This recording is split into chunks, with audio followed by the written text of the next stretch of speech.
Hi, my name is Shah Ishan. My game is Char and Cards. It's a deck building roguelike set in the Zhuja kitchen.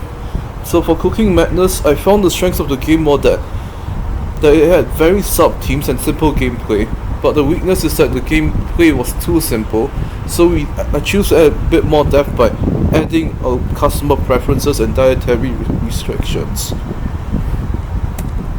And as for Balatro, it had great Joker synergies and mini bosses, but the weakness is that it had no overarching narrative, so I borrowed its synergy system and decided to add a narrative to the game itself, to my own game, Char and Cards, which is this.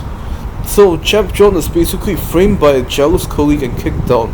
He starts a food truck fight, competes through 5 zones, and then opens a rival restaurant for a final cook-off at the end. The story itself is intended to drive long-term motivation, and this is the world map itself. So there are 5 zones: Chinatown, Malay, Little India, Eurasia, International, all of which have 50 hours of total gameplay hours, and difficulty and mechanics increase in each zone. So John basically in Act 1 was kicked out because he was framed by his colleagues for a health code violation. And because of his health code violation, he couldn't find a job anywhere. So he was forced to start up a food truck and to start selling from there to get enough funds to start a restaurant for himself. So for Chinatown itself, it's basically a beginner area, and the main gimmick is that is its freshness and the walking itself, where the food is given 2x multiplier, but if it stays in hand for 2 hands, it doesn't get the 2x multiplier. So yeah, and it's just basically intended as a beginner area to start for the player to get used to it. For Malay, Paul gives negative points, and the customers will interrupt you for 10 seconds to ask about their own dietary restrictions. So these 10 seconds were intended to make the player have much more make more smarter combos and stuff like that.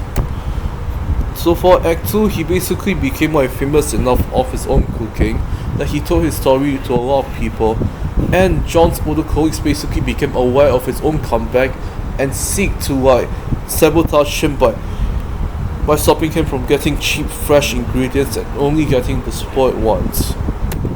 So the top teams were that for Little India, he basically has to deal with the spoiled ingredients, which are dead cons that you cannot discard, that you have to discard.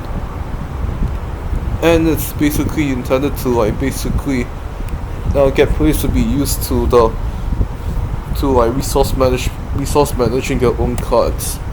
And for Eurasia, it's basically a mix of European and Asian cards, where you have to make a lot of trade-offs. The plate cans are 60% European. You can get a new Joker card if you wish to do so, if you decide to play the hand itself. So yeah,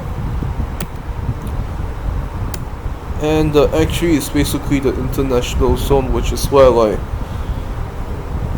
he basically faces off against his old colleagues in a global international cooking competition at the international zone for the price of the Michelin star itself. So he basically has 3 big challenges, which is the judge, the head chef, and the international gourmet. And judge and head chef basically must adhere to a poker hand and have a lot of gimmicks attached to it. You have to play through, and this is intended as the hardest endgame content they could do.